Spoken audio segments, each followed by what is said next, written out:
পুরোপুরি আমার তৈরি মোচার মালাই কোপ্তা কারি। নমস্কার বন্ধুরা, কিয়ানের মায়ের রান্নাঘরে তোমাদের সকলকে স্বাগত। অনেকদিন কোনো ভিডিও বানানো হয়নি, আজকে আমি একটা নতুন রেসিপি নিয়ে তোমাদের সামনে চলে এসেছি। আজকে আমি বানাবো মোচার মালাইকারি কোপ্তা। তো কিভাবে রেসিপিটা বানাবো সেটা তোমাদেরকে আমি দেখাবো আজকে, তোমরা দেখতে থাকো। চলো রান্নার ভিতরে প্রবেশ করি, এসো।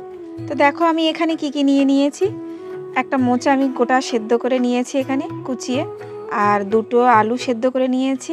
এখানে নিয়েছি মসুরের ডাল, আর এখানে নিয়েছি আমি ছোট পেঁয়াজ কুচি নিয়েছি, বড় পেঁয়াজ কুচি নিয়েছি, কটা রসুন নিয়েছি, আর কয়েক টুকরো আদা নিয়েছি।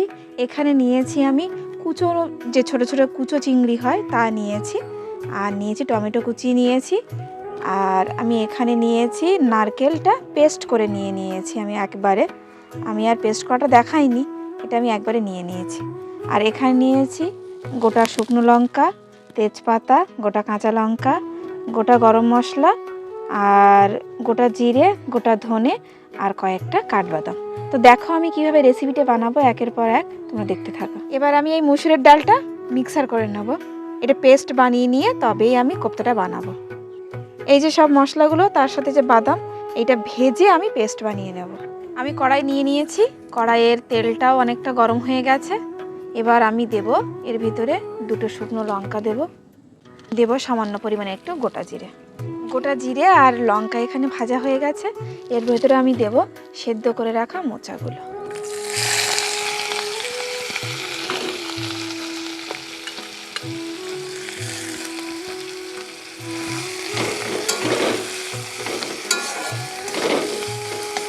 এবার সেদ্ধ করে রাখা আলুগুলো একটু স্ম্যাশ করে দেব, এরকমভাবে আমি দিয়ে দেব।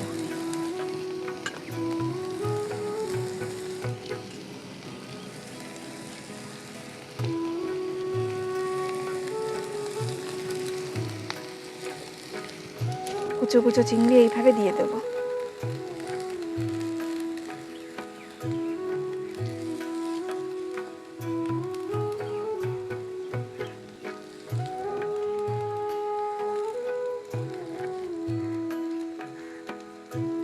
মুসুরের ডালটা আর এর সাথে আমি একটু নারকেল পেস্ট করে নিয়েছিলাম, সেইটা আমি এখানে নিয়েছি, এটা আমি এবার এর ভিতরে দেব।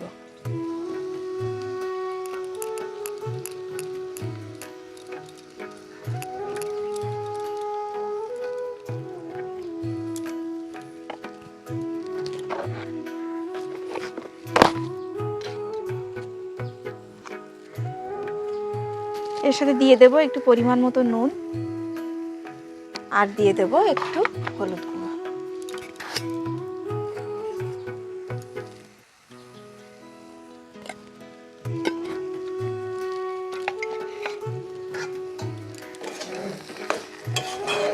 এটাকে এবার পেস্টগুলো সব আমি এবার এক জায়গায় করে নিয়ে এটাকে ভালো করে ঘেঁটে নেব।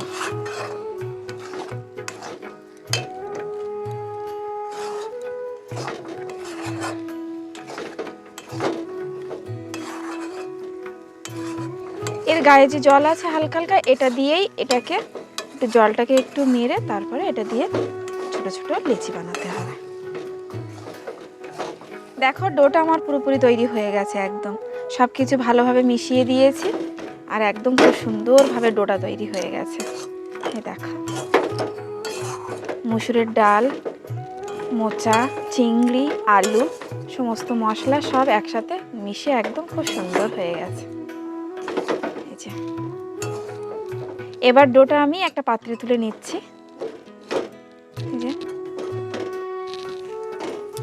ডোটা আমি তুলে নিয়েছি, একটু ঠান্ডা হওয়া পর্যন্ত আমি ওয়েট করব, দিয়ে তারপরে এখান থেকে আমি লেচি কেটে নিয়ে নেব। এই যে আমার ডোটা ঠান্ডা হয়ে গেছে, ডোটাকে আমি ঠান্ডা করে নিয়েছি। এবার এখান থেকে ছোট ছোট করে এরকমভাবে কেটে হাতে একটু তেল মাখিয়ে নিয়েছি, এরকম করে লেচিগুলো বানিয়ে নেব। এই একটা হয়ে গেল,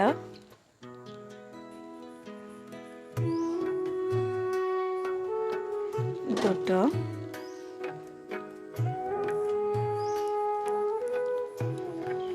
এবার এক করে আমি সব লেচিগুলো কেটে নেব।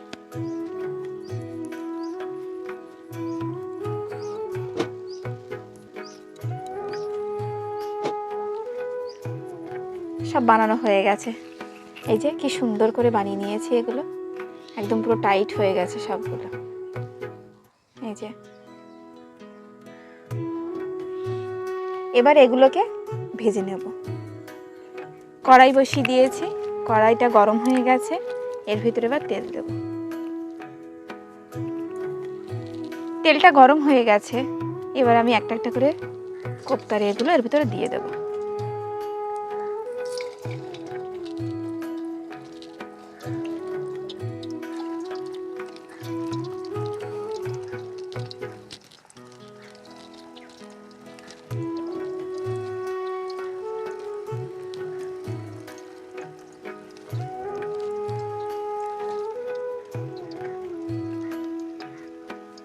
কোপ্তাগুলো সব ভাজা হয়ে গেছে আমার, এই দেখো সব একদম সুন্দর লাল লাল করে ভাজা হয়ে গেছে।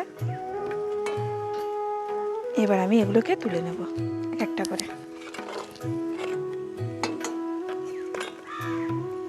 সব মচমচে হয়ে গেছে একদম, এবার এগুলোকে তুলে নিচ্ছি। এবার কড়াইয়ের ভিতরে দিয়ে দেব কাঠবাদাম, শুকনো লঙ্কা, গোটা গরম মশলা, আর দিয়ে দিচ্ছি 3টে গোটা কাঁচা লঙ্কা, কিছুটা পরিমাণ ধনে,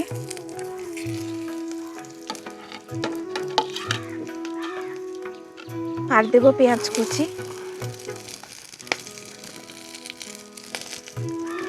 গোটা রসুন, কিছুটা পরিমাণ আদার টুকরো, আর টমেটো।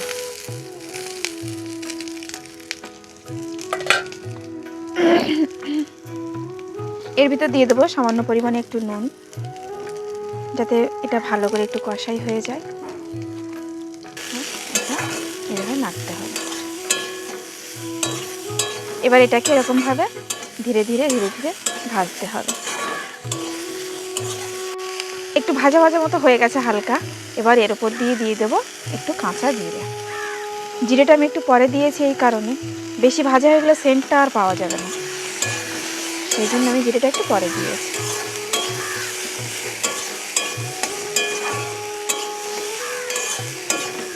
এই যে মশলাগুলো সব একসঙ্গে দিয়েছি না, খুব সুন্দর একটা কিন্তু গন্ধ বেরোচ্ছে সমস্ত মশলা থেকে। এবার এইটা তুলে নেব একটু পরে, নিয়ে এটাকে পেস্ট বানিয়ে নেব। এই পেস্টটাই দিয়েই আমি গ্রেভিটা বানাবো। অনেকে হচ্ছে মশলাগুলো কাঁচা ইউজ করে, কাঁচা শুধু পেস্ট বানিয়ে দেয়। কাঁচা দিলেও হতো, কাঁচা দিলে একরকম স্বাদ হয়, আর এইটা ভেজে নিয়ে যদি মিক্স করি না, তাহলে আর এক রকম স্বাদ হবে, অন্য রকমের টেস্ট হয়ে যাবে।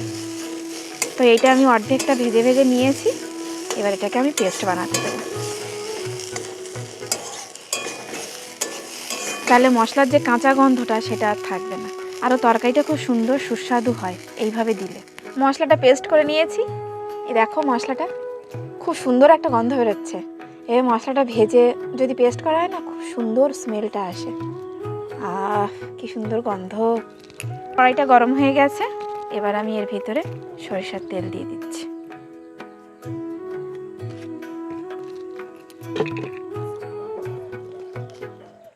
তেলটা গরম হয়ে গেছে, আমি 2টো তেজপাতা টুকরো করে এর ভিতরে দিয়ে দেব।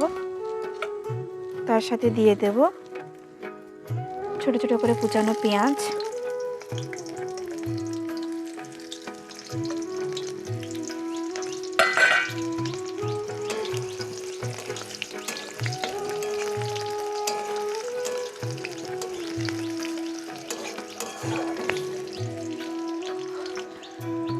এর ভিতরে দেব সামান্য পরিমাণে একটু কালো জিরে,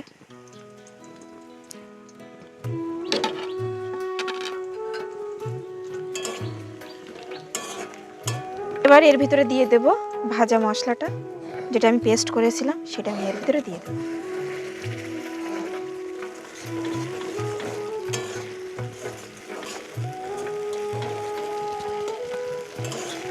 মশলাটা অনেকটা কষাই হয়ে গেছে, এবার এর ভিতরে আমি একটু দেব হলুদের গুঁড়ো, দিয়ে দিচ্ছি সামান্য পরিমাণে একটু হলুদের গুঁড়ো। মশলাটা অনেকটা কষাই হয়ে গেছে, দেখো এবার আমি মশলা ধোয়া জলটা এর ভিতরে দিয়ে দেব। দেখো মশলা থেকে পুরো তেলটা ছেড়ে দিয়েছে একদম। এবার মশলা ধোয়ার জলটা আমি এর ভিতরে দিয়ে দেব।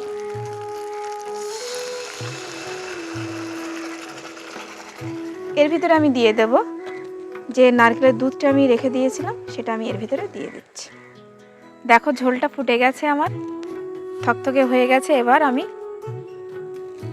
কোপ্তাগুলো এর ভিতরে দিয়ে দেব।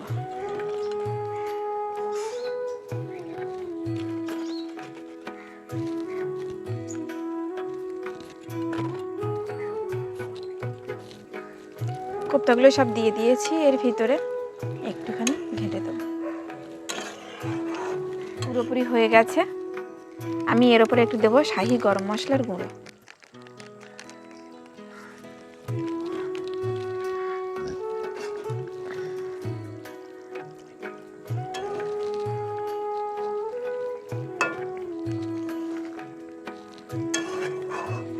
পুরোপুরি আমার তৈরি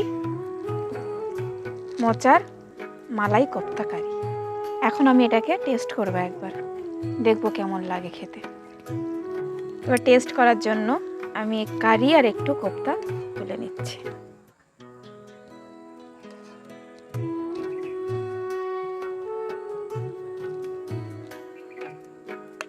তোমরা বাড়িতে এভাবে বানিয়ে খেয়ে দেখবে, আশা করি তোমাদের ভালো লাগবে।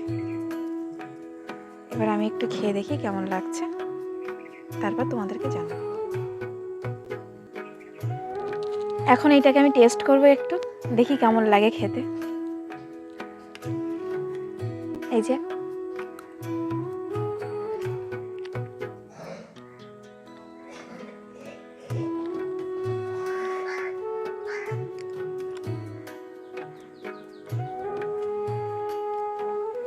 অসাধারণ লেগেছে। এর ভিতরে যে মানে এটার সঙ্গে আমি চিংড়িটা মিশিয়ে নিয়েছিলাম, হালকা হালকা একটু চিংড়ি গালে পড়ছে, একটু মোচা পড়ছে, একটু ডাল, সব রকম মিলেমিশে মানে অসাধারণ হয়েছে রেসিপিটা।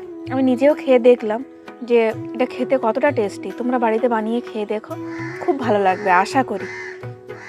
তো ভিডিওটা যদি তোমাদের ভালো লাগে একটা লাইক কমেন্ট পারলে একটু শেয়ার করে দিও।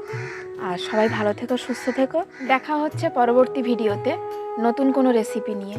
তারা ততক্ষণ পর্যন্ত সবাই ভালো থেকো, সুস্থ থেকো। আর কিয়ানের মায়ের রান্নাঘরের সাথে থেকো। তোমাদের সবাইকে শুভকামনা।